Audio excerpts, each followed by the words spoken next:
Welcome back to Conflicts of Interest. This is episode 276. I'm the host, Kyle Anzalone.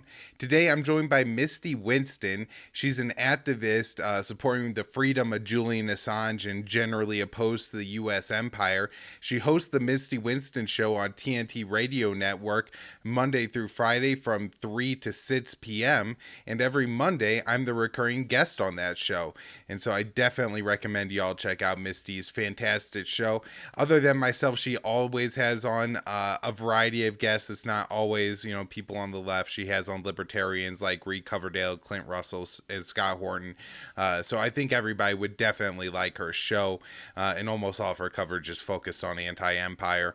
Now, want to mention here that this show Misty could be found at Sarcasm Stardust on Twitter, where she's very active. You can find this show on the Libertarian Institute, on the blog at antiwar.com, YouTube, Rumble, and Odysee for the video version of the show. I'm on Twitter at Kyle Anzalone _, and you could donate to the show at Patreon, Subscribestar, or through crypto. All that information in the show notes page. Last up is the sponsor of the show, Paloma Verde. PalomaVerdeCBD.com.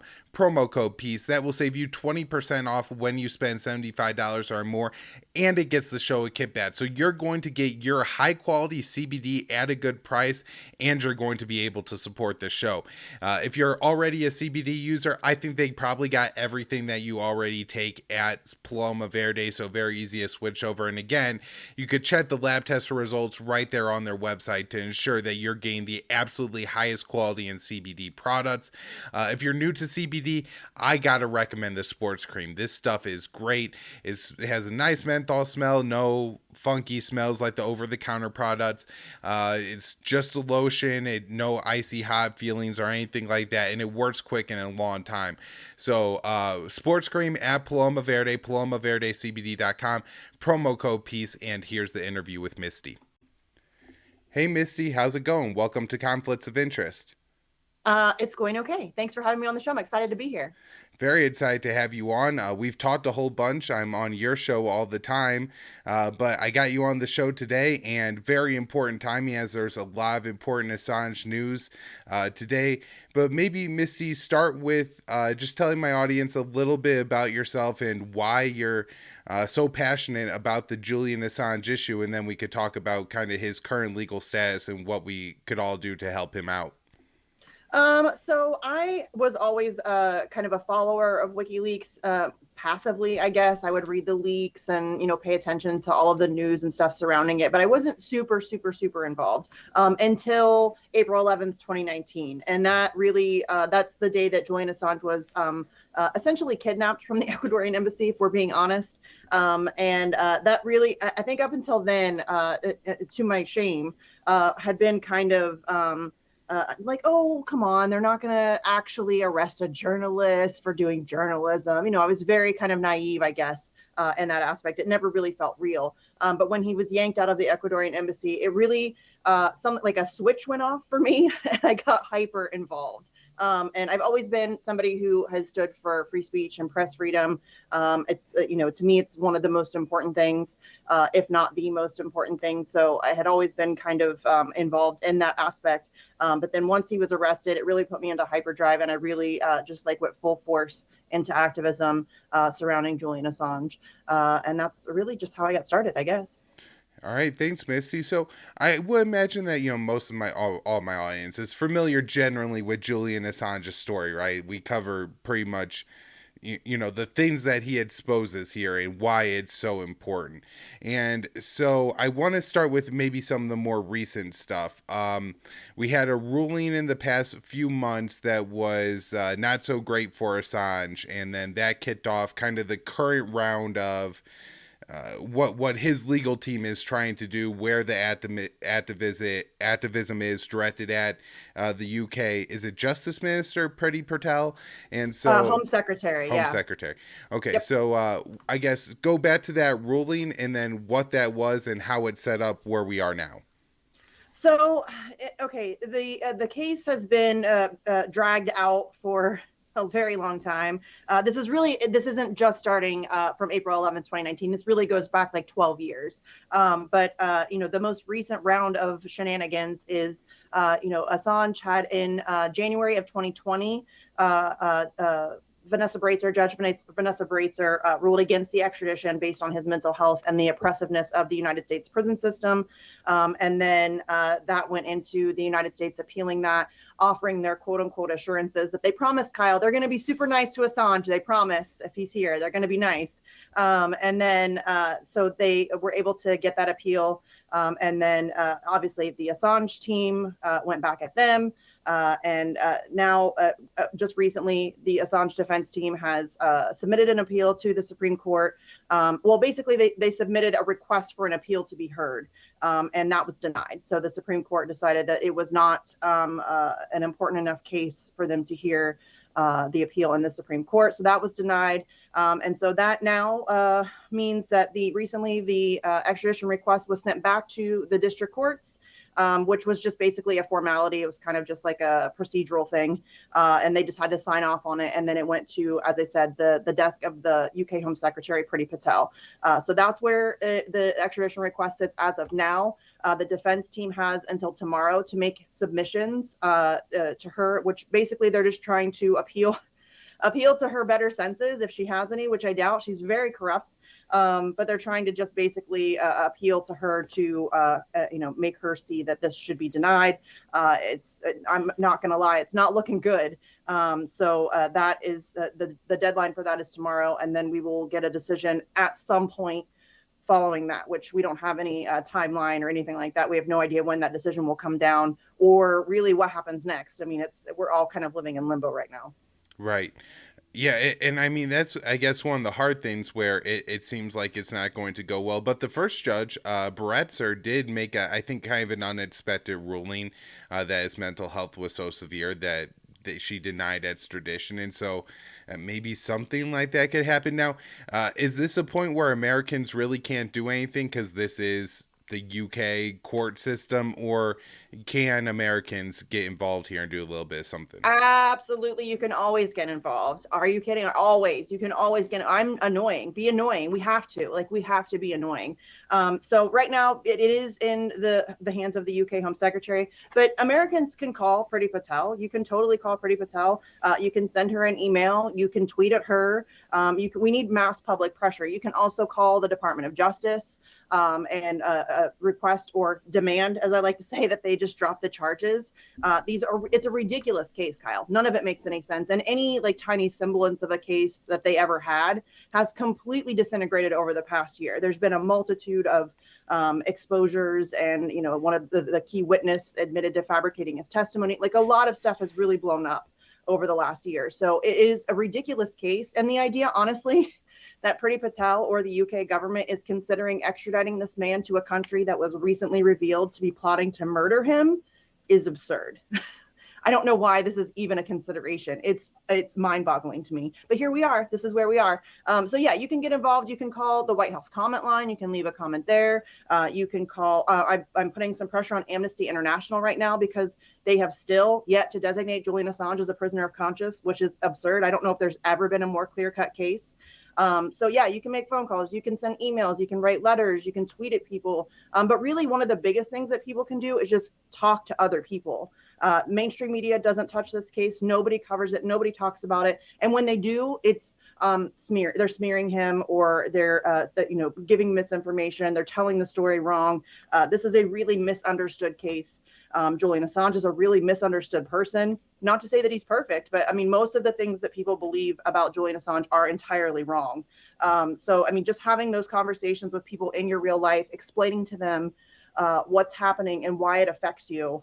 Because this, I mean, don't get it twisted. This affects all of us. This is not just about Julian Assange. This is, this really does change the face of press freedom forever. And I honestly don't know how we come back from this. Yeah, no, I really think that this is our ability to tell the truth that's online. People say the First Amendment, and it's not that you won't have the freedom to speak about 90% of the things that you want.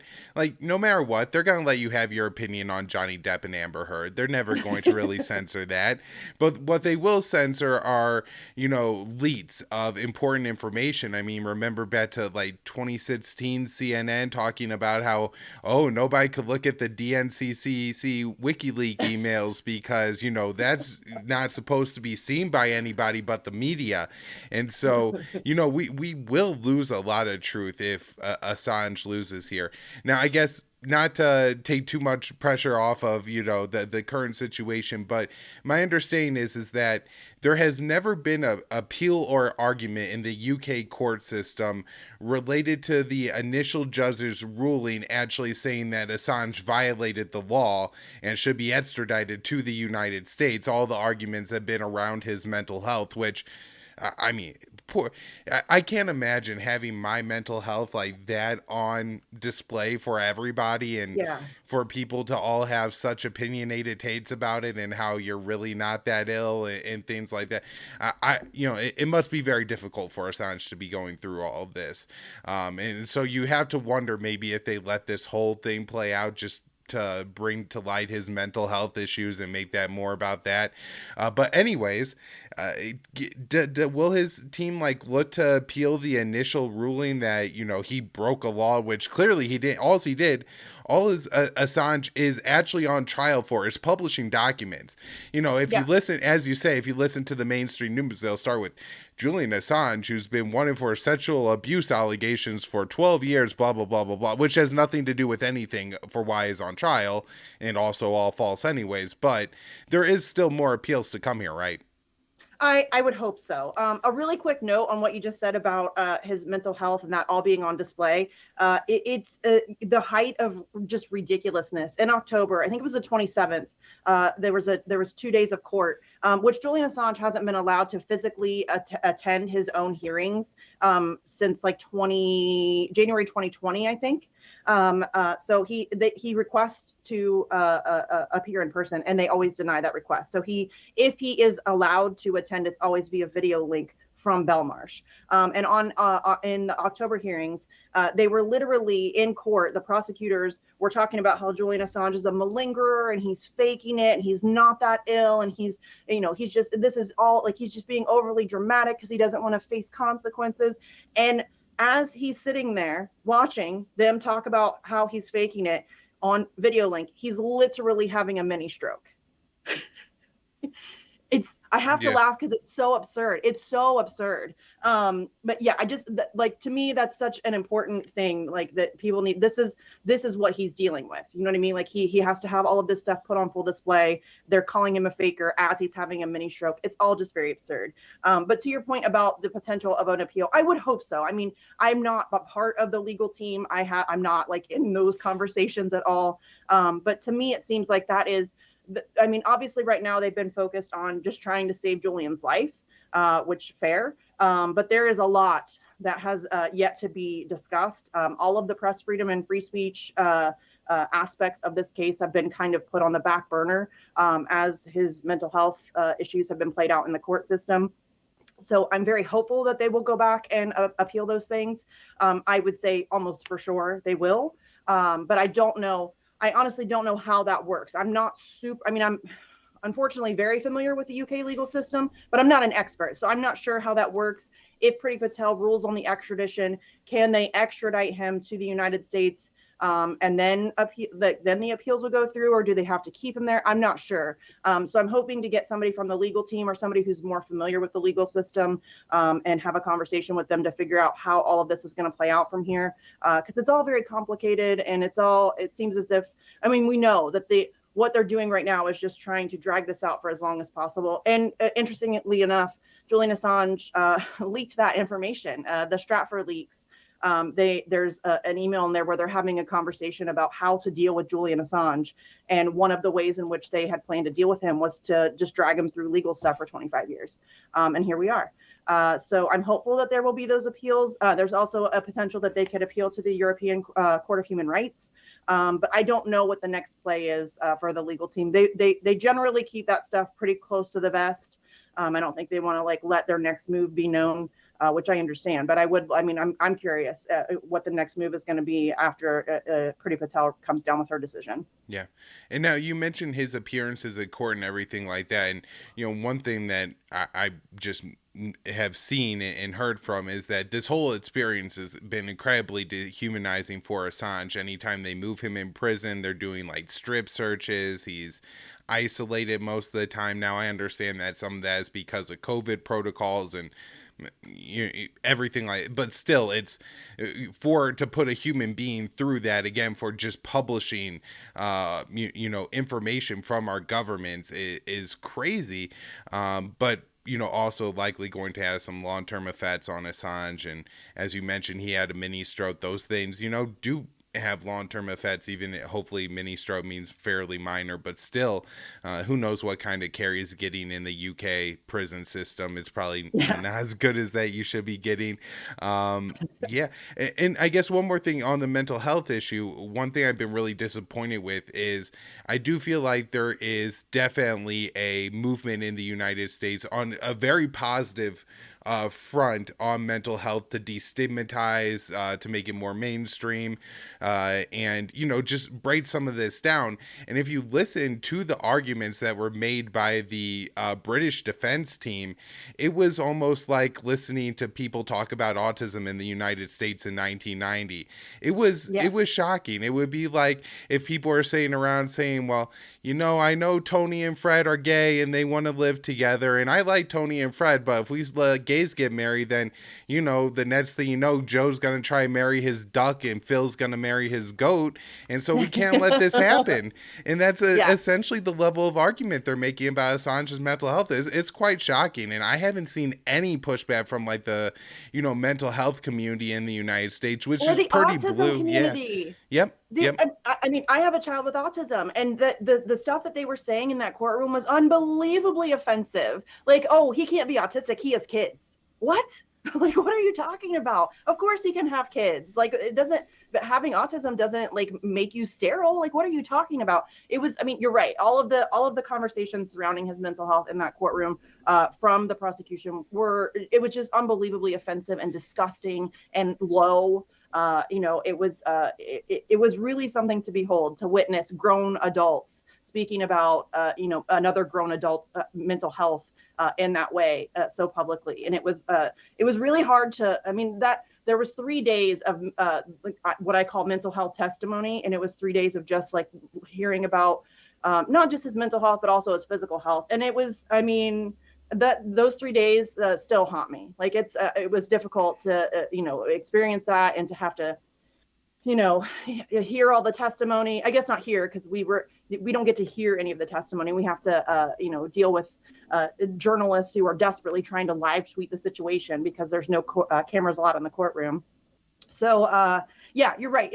The way that mental health has been discussed in this circumstance is really disturbing. And it seems as if it's like it's a matter of convenience. It's convenient for them to disparage Julian Assange and his mental health, to question, is he really all that sick, or is he, a malingerer or whatever? And I don't know. He's been a subject of psychological torture for over a decade. That's not me saying that. That's the former UN Special Rapporteur on Torture saying that. He's been examined by multiple doctors. They all say the same thing. It's very clear that he is a victim of torture. And I don't know how anybody lives through being subjected to over a decade of psychological torture and comes out of that okay. I just don't, that's not possible. So there's no question that he is, he is forever changed by this situation. No question about it. Yeah. Now, you mentioned there he has kids. He also now has a wife. Him and Stella Morris got married. I haven't covered this on the show The pictures were some of the saddest things I've ever seen, and I guess I didn't want to just present it as a sad thing though, because he did get married, and now him and his kids and his wife are all a family and everything like that. But um, man, it was just hard to watch Stella Morris like go through all that. So I don't know if you have any comments on his wedding or anything like that. Yeah, the wedding was, I mean, you're right. It's kind of one of those double-edged swords. Yes, it is great that he was able to have that moment of marrying the person that he loves. The circumstances under which they had to get married were ridiculous. It was incredibly oppressive. It took them forever just to get it approved through the prison. And then the prison put all kinds of restrictions. They weren't allowed to have any pictures taken. They're not allowed to share anything on social media. Two of their guests, Chris Hedges and Craig Murray, were denied access to the wedding like the day before because they're journalists.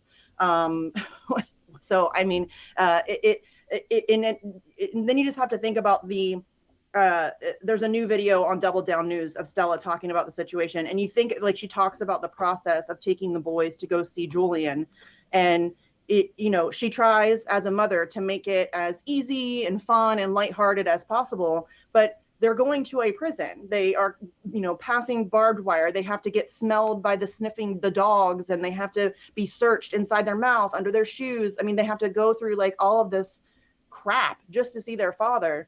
And it's, yes, the wedding I think was good. I think it was a desperately needed morale boost probably for Julian. He's in a really desperate situation. He's not doing well. I mean, he's in really horrendous conditions. He's isolated, as you mentioned. Yes, some of that has been because of COVID restrictions, but even before COVID, he was heavily isolated, 23 hours in his cell.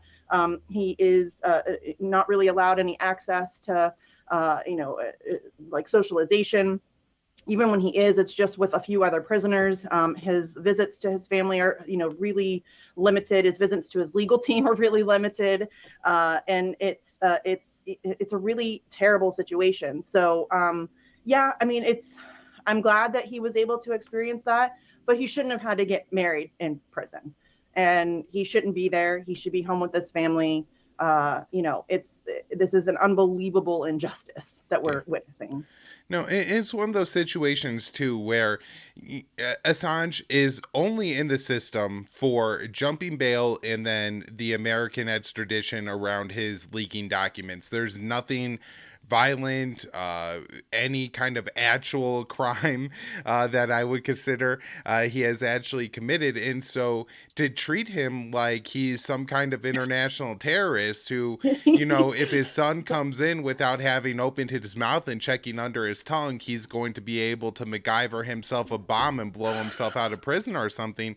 It's just Yeah. the most absurd, stupid thing ever. I mean, Assange doesn't need to be in a maximum security prison or A anything like. supermax. Yeah. He's in it's like a category A prison. They call it the Guantanamo Bay of the UK. It is hardcore. He is surrounded by the worst of the worst, murderers, terrorists, all of those people. And you're right. The bail jumping thing is bogus on its face because he didn't jump bail. He sought asylum, which is his legal right to do. But the bail jumping thing was only 50 weeks, Kyle.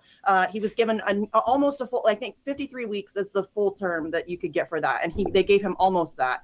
But that's been over for some time now. And he has been held on remand every minute since then, just because the U.S. says so. So he is somebody who has zero violence in his history. He's one of the most recognizable people on planet Earth. We're in the middle of a global pandemic where most things have been locked down, and for some reason, he can't put him on house arrest. You can't put him on house arrest. It's a really absurd situation. And even if they were to keep him in prison, you're right. He has no business being in a Category A Supermax prison. There's zero reason for that other than just cruelty. Yeah, it does seem like that is a large part of all this for the Western governments is just about cruelty and making an example of Assange, right? Yes.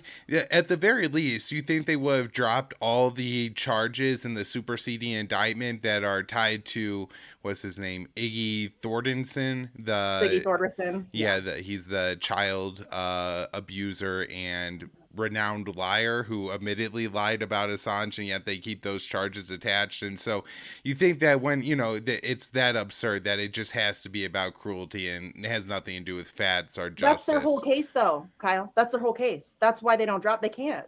They came out with that superseding indictment because they knew that the case that they had before was never. I mean, they don't have anything. You're right. He didn't break any laws. He did what journalists all over the world do every single day. He just did it better than everybody else. He exposed more than everybody else, and that's why they hate him. Is because he doesn't play by the rules. He's not part of the legacy media. He's not a propagandist. He exposed the truth. Nothing that WikiLeaks has ever published has ever been wrong, ever. He's never had to retract a single word that he's ever published. So it's, it is cruelty. You're right. I say all the time that he's the proverbial head on a stake outside the castle walls. You know what I mean? Like, he's the warning to everybody else. And it's already created a chilling effect across journalism and whistleblowing. There's no question about that. But really what's happening here is the United States is seeking global jurisdiction over information and journalism. And that should terrify everybody. Right. Assange isn't an American. No. Wasn't in America when he was alleged to do any of this stuff. No. Yeah. No. And what this means then is that anybody anywhere is subject to being extradited to another country because you published or printed or tweeted something that somebody doesn't like. And this, I mean, really, we try to, point fingers at Russia or China or, Azerbaijan. There was the great interview with the BBC reporter where they went after the president of Azerbaijan for the treatment of journalists there. And he's like, oh, really? How about Assange? You know what I mean? And that's the Assange precedent. They're setting an unbelievably dangerous precedent here that authoritarians all over the world are going to use to justify their treatment of journalists. It really is, it's an unbelievable precedent that's being set here. It's really terrifying, the level that this has gotten to. I cannot believe it's gotten this far. I really cannot. Given the fact that they had a very flimsy case to begin with, and then the case that they did have, as you said, Siggy Thorderson came out and admitted to fabricating his testimony in exchange for immunity from the FBI. This is a convicted child molester. He's a diagnosed sociopath. He was convicted in Iceland of embezzling money from WikiLeaks, and that's their key witness. That's their head witness. It's absurd on its face. Everything that they're trying to claim that he did, it's all been really played out in they've really programmed everybody to hate Julian Assange for one reason or another. Most people that I talk to either have never heard of him or they hate him, but they can't articulate why. And that's because so much I've never seen so much time, energy, and resources be poured into destroying the character of one person. It's fascinating if you go back and watch and look at all of the different ways that they propagandize people against Julian Assange for whatever reasons that they come up with. But that's all been intentional because they know that they need the public to go along with this. They need people to hate him so that they can justify the treatment that he's receiving. And unfortunately, it's been really effective. And most people don't care. They're not paying attention. They don't know. I think a lot of people are really, really blind to how this impacts them in a very real way. I think a lot of people, free speech and press freedom is kind of an abstract concept. It's not something that hits you in the face every day. It's not like, oh, I can't feed my kids, or hey, I can't afford to go to the doctor. So most people just aren't paying attention to what's happening. But this is so much bigger than Assange. I mean, we're seeing the attacks on the First Amendment all over the place. There are anti-protest laws all across the country. Rick DeSantis just signed one in Florida prohibiting peaceful protests at people's houses. There's all kinds of this stuff happening all over the place. We're seeing an unprecedented level of censorship. And this is all stemming from what's happening with Julian Assange. This is legit. Again, I know that it sounds really dramatic, but to me, this is a turning point in human history. We're going to go one of two ways here, and we're not headed in the right direction right now. You know what I mean? No, I really agree with you. And one of the things here is I remember when Assange first had the big leak. I was in high school, and the Republicans hated him. Oh man, They hated him, and the Democrats liked WikiLeaks, and that was the status quo for years and years. And Obama was supposed to prosecute and look into WikiLeaks, and he didn't. which was interesting. And what they said the reason was the New York Times problem, which was if you prosecute Assange, you could prosecute New York Times because they do the same thing. And we have this really crazy thing happening in the Biden administration where Biden explicitly ran on being anti-Trump, and his policies have been far closer to Trump's than Obama's on almost everything. If you look at immigration, if you look at Iran, Venezuela, Russia, Cuba, all those policies have almost matched Trump when he reversed Obama's policies on all those issues. And I'm sure I could think of like 5 or 6 other domestic issues as well, where he's essentially kept the Trump policy, reversing what, Obama had done. And it's just incredible, I guess, that nobody is picking up on this and realizing this, and especially on issues like Assange, where you would think the left would maybe start to come back. Well, the Democrats would start to come back and support free speech and everything, but it seems like they have been weaponized against free speech and are 100% against it at this point. And like you said, even if they don't know exactly why they hate Assange, they know they hate Assange. And so he's a man with not many political allies in the world empire, and that's a very dangerous position to be in now. That's because he doesn't play teams, Kyle, and that's why I like him. He, as you said, he exposed Republicans, he's exposed Democrats, and that's why Democrats hate him. Let's be honest, they hate him because he exposed Hillary Clinton, and that's just, you can't do that. And I don't think Democrats will ever get over that. It's unfortunate that they have that kind of cult mentality, but that's the reality of the situation. And you're right, when he exposed George W. Bush and the war crimes in Iraq and Afghanistan, he did a TED Talk, and he got a standing ovation in a room full of liberals, and now they hate him. But the reason why they hate him is, again, because he doesn't play teams. He doesn't have a political favorite. Like, people keep trying to say that he helped Russia get Trump elected or whatever. He compared the choice between Hillary Clinton and Donald Trump choosing between cholera and gonorrhea. He's not a Trump fan. You know what I mean? Like, Trump had him arrested. People will still try to say that. And I'm like, really? He helped Trump get elected and then Trump had him arrested? Like, that seems like a really crappy deal that he got there. Again, it just goes back to the propaganda and the smear campaign, and everybody hates Julian, but they don't understand why. And it's because they've been told over, the course of the past 12 years, a multitude of different stories that none of which, very little of it is true. And he's made some really powerful enemies all over the globe. I mean, it's not just the United States that he's made angry. He's exposed governments, including Russia. He's exposed governments all across the globe, not just governments, but also corporations. He's exposed a ton of corporate corruption. And so, yes, he has made a lot of very powerful, very wealthy people very angry. And that's why he's being treated the way that he is. Yeah, no, Greg Palast has done some great work with documents that Assange exposed on like oil leaks and the BP oil leak in the Gulf and all of that. So it's again amazing that, the Green movement can't find a little sympathy in their hearts for Julian Assange, because hell, if, he had spent the past 12 years being a free man and working, he may have exposed a lot more of this, garbage where corporations are destroying the environment and doing all kinds of Imagine stuff. what we would know. Imagine what we would know if Julian Assange were free right now. Imagine what we would know. And that's why, we need 1,000 WikiLeaks across the globe. Journalism should be what WikiLeaks does. I don't mean that to disparage other journalism, because I love journalists. But what WikiLeaks does is, it's not opinion, it's not conjecture, it's not some talking head yelling at some other talking head. It's 100% verifiable, authenticated source documentation, period. It's just the truth in black and white. Here it is, you read it, you decide what you think about it. And to me, that's an invaluable service, because powerful people don't like their secrets exposed, and Julian Assange exposes their secrets. And we should all be cheering for that. It's very strange to me that people are not cheering for that.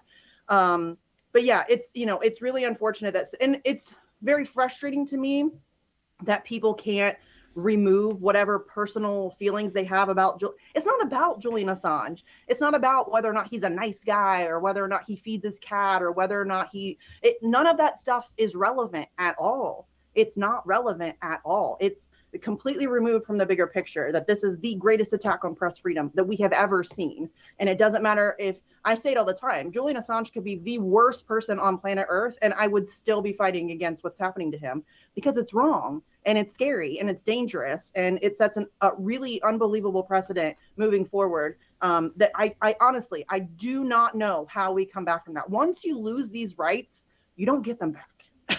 You just don't. Yeah, no, I mean, especially not in the U.S., that's not the way it's really ever worked, is that you're going to get some freedoms back that were once promised.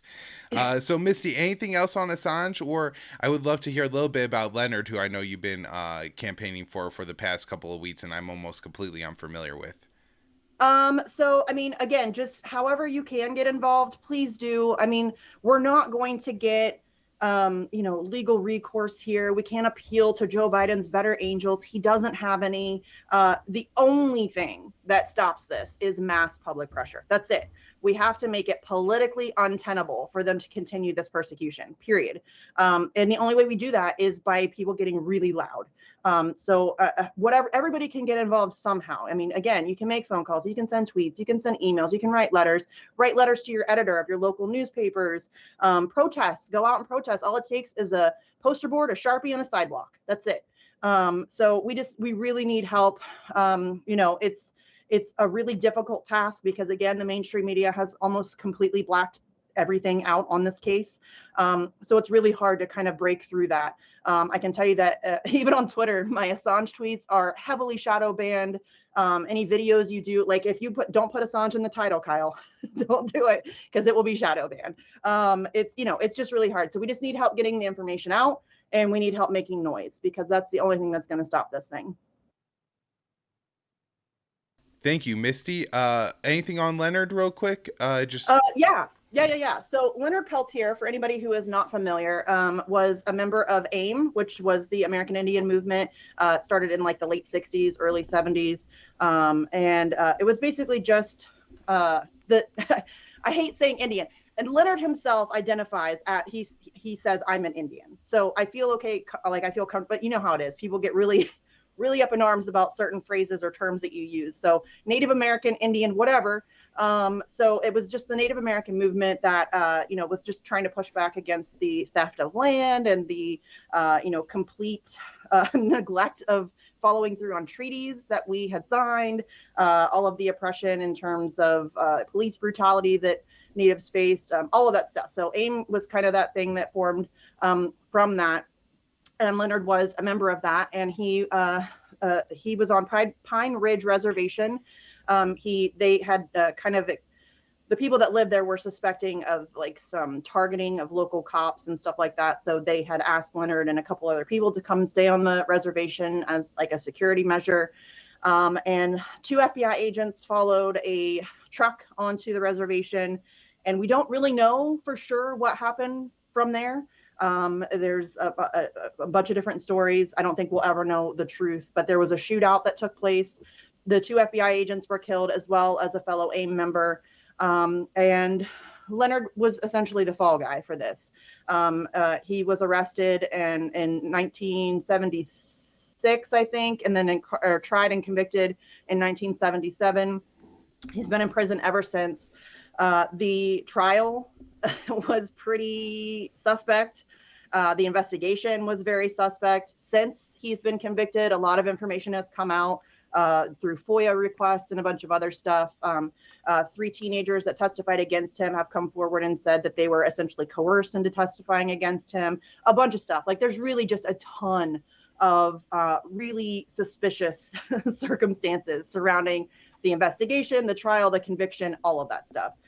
He has been fighting ever since, at first for a new trial. I think that given the amount of information that has come out, like the casing, that one of the casings was shown to not have come from the gun that they claimed that Leonard had. There's just a lot that has really come out to exonerate him. So he tried fighting for a new trial. It's really difficult in the United States legal system to get a new trial. Once you've been convicted, it's pretty much it, because you're essentially asking the courts to admit that they were wrong. They don't like to do that. So, but Leonard now is in his late 70s. His health is failing. He's dealing with a lot of health issues. Earlier this year, I think late January, early February, he was diagnosed with COVID. And he's really having a difficult time. So we're trying to get him out. We want him to go home with his family and spend the remainder of his years painting. He's a brilliant artist. And he shouldn't be in prison. He's Yeah. nearly 80, and they have him in a supermax again. Kyle, they have a nearly 80-year-old guy in a supermax. Well, so I mean, my first reaction is, of course, at some point in time, even if people are criminals, when they get to a certain age, they can no longer be criminals, right? Like somebody who is walking around on a walker or in a wheelchair isn't going to go hold up a bank. And so Right. there has to be, there has to start to be some kind of process that we have for compassionate release more frequently. And just to look at that for Leonard at this point, just because, like, what can he do other than sit around and paint? But the other issue, of course, that I mean has to come up here is how much money are we like spending to keep this old man in prison who can't do anything to anyone? It's just a complete waste of taxpayer dollars, it seems like. And I'm sure Leonard is not alone in old No. American prisoners with, degenerative illnesses. You did an interview with Scott Horton on the Scott Horton Show on this, and he brought up Erwin Schiff, who I remember back like 5 or 6 years ago was in his 80s, unable to walk, blind, like actually blind, and had cancer, and they would not unhandcuff him from his hospital bed as he was, dying in the presence of his sons. I mean, that is it's just unthinkable, but that's likely the fate that awaits Leonard, as you mentioned. Even with 5 or 6 things that seem to me, if I were on the jury, I would say hell no on any single one of them. The bullet casing doesn't match. The conviction's no good. The teenagers lied. The conviction's no good. And yet, the judge looks at all of it and he says, well, I think they would have convicted him anyways. And that's all it takes in America to keep somebody in jail. And so I guess at this point, it's probably better to like shoot for some kind of compassionate release or parole, or not parole, probation. Pardon. Like a pardon would be that's great. the That's key what word his I was legal looking team. for. Yeah. Yeah, his legal team is really pushing for a pardon. And the two examples are just two of there are many. The prosecutor in the case has come forward and said that he thinks that it was wrong. The prosecutor in the case came forward and said that he thinks it's wrong. I think it was the 8th District Court came forward and they came forward and said that they think that this is wrong. A multitude of people have come out and spoken in his defense. I mean, this really is at best at the very least he should get a new trial. But I think we're again. He's nearly 80. I mean, come on. It's absurd that he's being kept in prison. And again, they're doing to him very similar things that they're doing to Julian Assange. They moved him to Florida. So he's far away from his family. It's very difficult for him to get visitors. If he gets phone calls, he's only allowed on the phone for 15 minutes. He's a nearly 80-year-old man in failing health that's being held in a supermax prison under dubious circumstances on a shoddy investigation and a suspicious trial.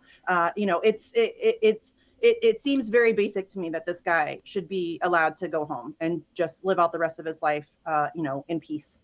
It's very frustrating. He is a political prisoner. He is a political prisoner. I mean, there's no question about it. He was made the fall guy. Listen, 2 FBI agents and an activist were murdered. And we don't have any real accountability for what happened there. We don't know the real truth. That was never attempted. Like, nobody ever attempted to get the facts. It was almost as if they just wanted to have a scapegoat. They wanted to close it up real quick. 2 FBI agents died. They got to close that up real quick. You know what I mean? People are going to be on them. So he just became the fall guy, and he should get to go home. Yeah. And especially when you look at the treatment of, the Native Americans in the United States and everything like that, understanding that, if the FBI did go on a reservation and something happened that, part of that is just the history and abuse of the U.S. government, of the, American Indian community. Misty Yes. Winston, thank you so much for coming on the show this morning. I Yeah. will have you back on at some point in the future. Maybe you'll even have some good news for me one of these days, which I never do for you on your show. But yeah, it's not impossible that somebody gets out of jail at some point. Yeah. Misty, just tell everybody where they could find all of your work, where they could listen to you. And I want to remind everybody that I am lucky enough to be on your show every Monday at 3 p.m. Eastern on TNT Radio. So if you tune in at that time, you will hear me every Monday. Yep, Kyle comes in every Monday to start the week off right with disappointing and depressing news about foreign policy. You do never have good news, and I don't either. So I mean, listen, it's fair. Like it's an exchange of terribleness. But yeah, there's not a lot of good stuff going on. But listen, I am a cynic, but I still, if I didn't have like a tiny bit of hope in my otherwise cold dead heart, I wouldn't do what I do. I mean, the fact that the fight seems insurmountable doesn't mean we back away from the fight. It means we have to fight harder. So again, I encourage everybody to get involved in the Assange movement, and the movement to free Leonard Peltier, and the movement to free Daniel Hale, all political prisoners. Yeah, however you can get involved, please do. You can follow me on Twitter. I'm constantly tweeting different actions that you can take part in, whether it's phone calls, emails, all that good stuff. So I'm at Sarcasm Stardust on Twitter. And then, like Kyle said, I host a show on TNT Radio Monday through Friday from 3 to 6 p.m. And Kyle's on there every Monday at 3 p.m. Eastern. And I talk to a lot of really diverse people. You know what I mean? Like I have really dumb trolls. One of my trolls said that I live in an echo chamber. And I'm like, you clearly don't watch my show. I mean, there's been days where I've had a libertarian, a lefty, and a conservative all in one show. So I talked to a really diverse group of people about a wide variety of topics. So you can check that out on TNT Radio, which is a relatively new platform, free speech. They don't censor, which is great. So yay for TNT. But yeah, you can check me out there Monday through Friday from 3 to 6.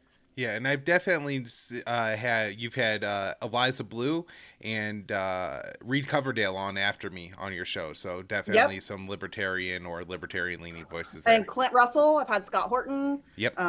Yeah, I've had Magnus. I've had lots of people, lots of different people. Seriously, a very diverse group of people from across the political spectrum. I'll talk to anybody. Right. Really, I'll talk to anybody. All right, everybody, if you want the truth, Misty Winston show, Monday through Friday, 3 to 6 on TNT Radio. Misty, thank you so much. Thanks, Kyle.